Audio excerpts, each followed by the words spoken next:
বিশ্ব অর্থনীতির বিভিন্ন বৈঠকখানায় বাংলাদেশ প্যারাডক্স নামে একটা ধাঁধা প্রায়শই উকি দেয়।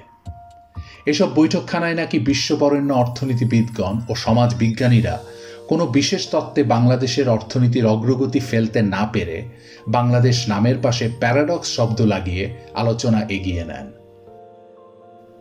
হেনরি কিসিঞ্জারের সেই বহুল আলোচিত ভুল উদ্ধৃতি, তলাবিহীন ঝুড়ির দেশ এবং অস্টিন রবিনসনের সেই ১২৫ বছর তত্ত্বের দেশ কিভাবে, কেন, কোন ফর্মুলায় প্রাকৃতিক শক্তির বিরুদ্ধে যুদ্ধ করে দুর্ভিক্ষ, সামরিক অভ্যুত্থান, রাজনৈতিক অচলাবস্থা আর ভয়াবহ বন্যা ঠেলে খাদ্যে স্বয়ংসম্পূর্ণতা এনেছে এবং চোখ ধাঁধানো অর্থনৈতিক উন্নয়নের খেলা দেখাচ্ছে, তা বিশ্ববরেণ্য অর্থনীতিবিদগণের বোধগম্য হয় না।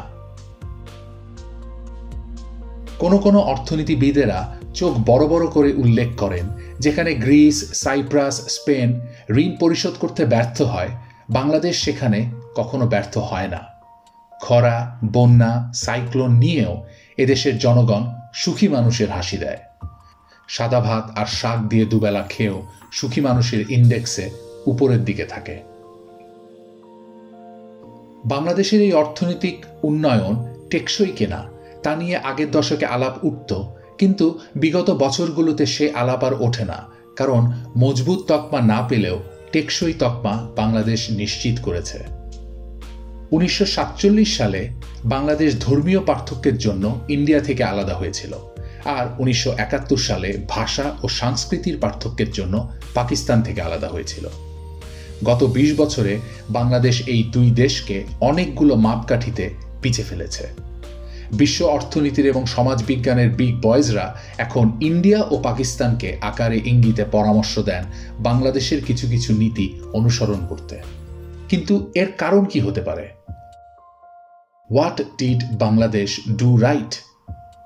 অর্থনীতিবিদ অমর্ত্য সেন, যার এদেশের প্রতি প্রবল আবেগ ও পিছু টান রয়েছে, মনে করেন নারীর ক্ষমতায়ন, মাতৃ এবং শিশু মৃত্যুর হার হ্রাস ও শিক্ষা খাতে উন্নতি বাংলাদেশের অর্থনৈতিক উন্নয়নের মেরুদণ্ড হিসেবে কাজ করেছে। আর বিশ্ব ব্যাংকের সাবেক প্রধান অর্থনীতিবিদ কৌশিক বসুর মতে ব্র্যাক ও গ্রামীণ ব্যাংকের নারী শিক্ষা ও সমাজে মেয়েদের ভূমিকা জোরালো করা সংক্রান্ত উদ্যোগগুলো ফল দিতে শুরু করেছে, যার বাতাস অর্থনীতির অগ্রগতিতে এসে লেগেছে। ওয়াল স্ট্রিট জার্নাল ও দ্য ইকোনমিস্টের গবেষক ও প্রবন্ধ লেখকদের মতে বাংলাদেশের শ্রম আইন আশেপাশে দেশগুলো থেকে অনেক বেশি ডেভেলপমেন্ট ফ্রেন্ডলি। যেখানে এখনো বিশ্বের অনেক দেশে কারখানা মালিকদের নানান বিধিনিষেধ মানতে হয়, বাংলাদেশে সেই সব বিধিনিষেধের অনুপস্থিতি গার্মেন্টস শিল্প স্থাপনে সহায়ক হয়েছিল। গার্মেন্টস রপ্তানিতে বাংলাদেশ এখন প্রথম সারির প্লেয়ার। এতে অর্থনীতির অগ্রগতি ত্বরান্বিত হয়েছে। তবে এমন অর্থনৈতিক অগ্রগতি সত্ত্বেও কেন এদেশের মানুষ জীবন বাজি রেখে নৌকায় করে ইউরোপে পৌঁছাতে চায়? কেন আইন রক্ষাকারী বাহিনীর গাড়ি মাঝরাতে দরজার বাইরে দেখলে আঁতকে ওঠে? কেন রাষ্ট্রের উপর থেকে নিচে জবাবদিহিতার অভাব বোধ করে? কেন বা নিজ গরজে দেশের রাজধানীকে বিশ্বের প্রথম সারির বিষাক্ত শহর করে ফেলেছে এবং কেনই বা ধর্মীয় উগ্রবাদিতার দিকে প্রবল গতিতে এগোচ্ছে, তা নিয়ে অর্থনীতির এবং সমাজবিজ্ঞানের বিগ বয়েজরা হয়তো কথা বলেন না। তবে বাংলাদেশের এই পরস্পর বিরোধী অবস্থানও কম প্যারাডক্সময় নয়।